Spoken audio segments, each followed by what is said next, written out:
Hey everybody, it's Zach here. Welcome back to Beyond the Horizon. First off, I would just want to say happy Thanksgiving to everybody out there, and I hope you enjoy your time off with your family and friends. Okay, so for this week, what we're going to do is we're going to talk about the PBIS conference that I went to and MTSS, but also just kind of give you a heads up on some things that are coming during the new year. So I hope you enjoy the episode.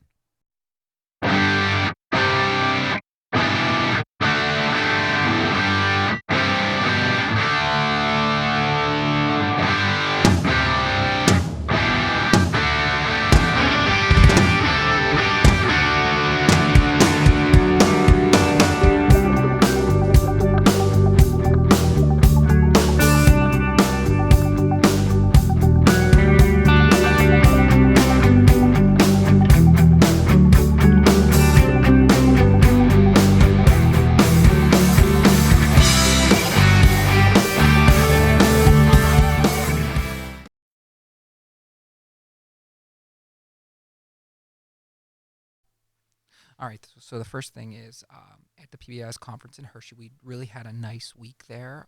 Learned a lot of great information to bring back to our team.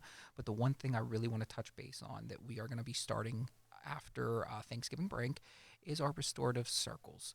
So when we look at these circles, we're looking at building rapport within the students and the staff. When we look at this, we're looking to build camaraderie and kind of work through our issues in a safe space. We want to look at building those teams of students and staff and give them the safe space to talk about the issues that are going on in their life, in the school, and, try to problem solve.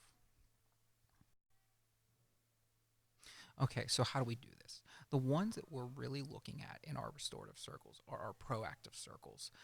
This helps build those relationships, fosters trust between the students and staff, and also establishes a positive classroom culture. So we're looking at multiple ways to set this up, but what we're really thinking of doing is pulling our whole emotional support program into one big group. Instead of breaking up into just elementary, just middle school, just high school, we want to bring these kiddos together because we found that the little kids look up to our older kids, and then we found that the older kids love being mentors to these kids. So we are hoping that if we bring this in as one big team, that it will foster that family group that we strive to have here at New Horizon. So like I said, we're really focusing on that proactive circle. This is something that we're going to do regularly, so we're hoping at first just once a week, and then maybe we will do more.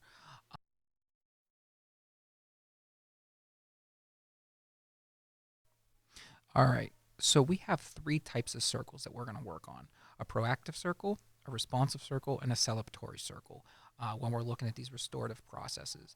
The one that we're really starting to focus on now is proactive circles. This is how we build those relationships, foster trust, and establish that positive culture that we have here at New Horizon. So it'll kind of go hand in hand with our SEL curriculum. And right now we use what's called AIM. So it's AIM Explorers for our little kids and AIM curriculum for the older students. That's going to be our main focus to start after the holidays.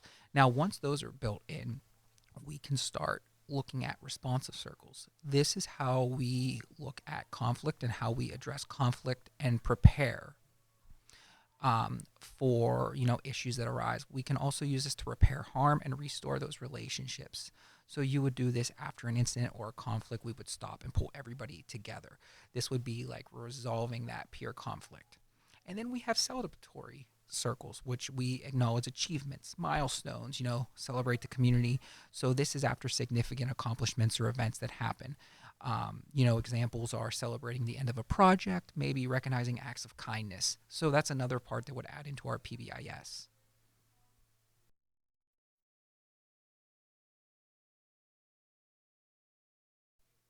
Now, a lot of people ask, what are the benefits? That's something we look at too. There are a lot of benefits of restorative practices and circles. Like the one thing is we look at building stronger relationships and trust. Our students will do better here with us if they trust the adults that are with them. It improves communication and understanding. Really, we're working on that back and forth communication skill in itself, but also just being able to talk to people in a respectable way. Um, we're looking at reducing disciplinary actions by addressing the root of the cause too. It's not just always what's the consequence of the action. We have to get to the root cause to help repair that. Um, we're looking at building, more problem solving and accountability with our students, but also we're trying to promote, equality and inclusion. So those are just some of the benefits of these types of programs.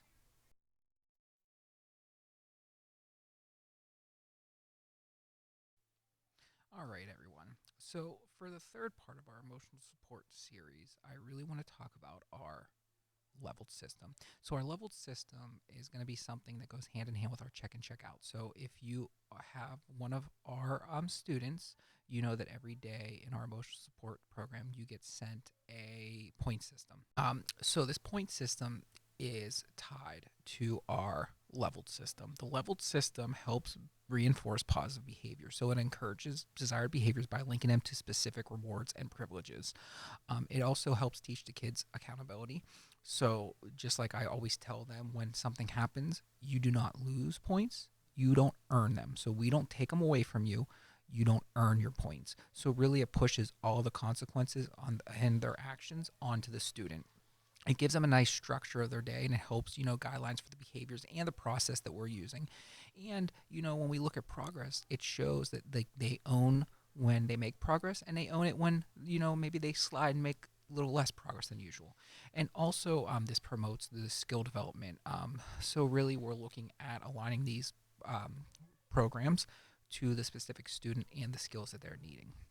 Now, this is something that we're going to talk about a little bit more in depth during our next video, but this is like the next step. So I know we already talked about the check and check out on our first video a couple months ago. I do want to touch base on this, the leveled system, and then the restorative circles. So that would be like the three-part of our emotional support series. And like I stated, the last part is going to be on our behavior programs and more advanced programs. All right, as you look above my head on this board, this is something new that I want to do for the podcast, but also for people coming in. I just want to leave you with this little bit of a message. Never let anyone treat you like a yellow starburst. You are a pink one. All right, enjoy your time. And remember, the truth is out there.